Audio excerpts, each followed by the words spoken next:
रे मोर मैना मोला करे दीवाना है तोर नैना मोर रानी पीले वो पीरित पानी।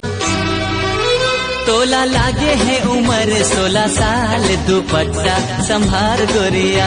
तोला लागे है उम्र 16 साल दुपट्टा संभाल गोरिया।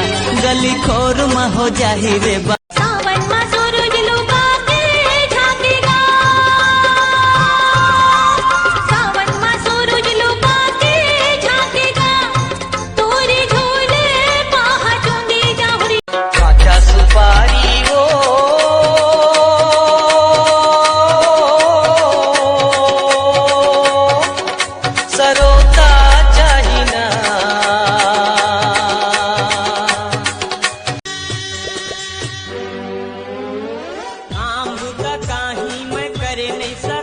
तोरे माया के रे मारे ये संगवारी मैं जिए नहीं सका तोरे माया।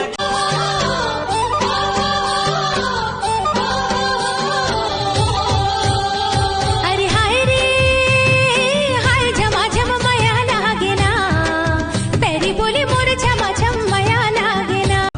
ते बच्चा ने हराने मोला के रे आखवाले तोरे माँ छुट्टी ही ए गोरी वो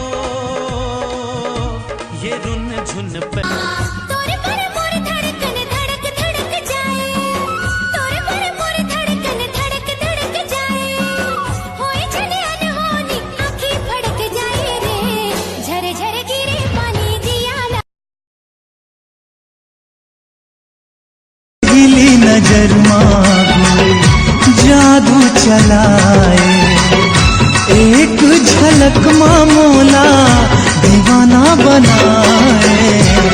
माया हो गिरे तोर किरिया खावा के ते बिछन छोड़ किरिया खावा के ते बिछन छोड़ रे मोहिया ते मन ला तरसा बिछन मो उलवा पाना जीने गानी है मो जीजा मोर जीजा जीजा गा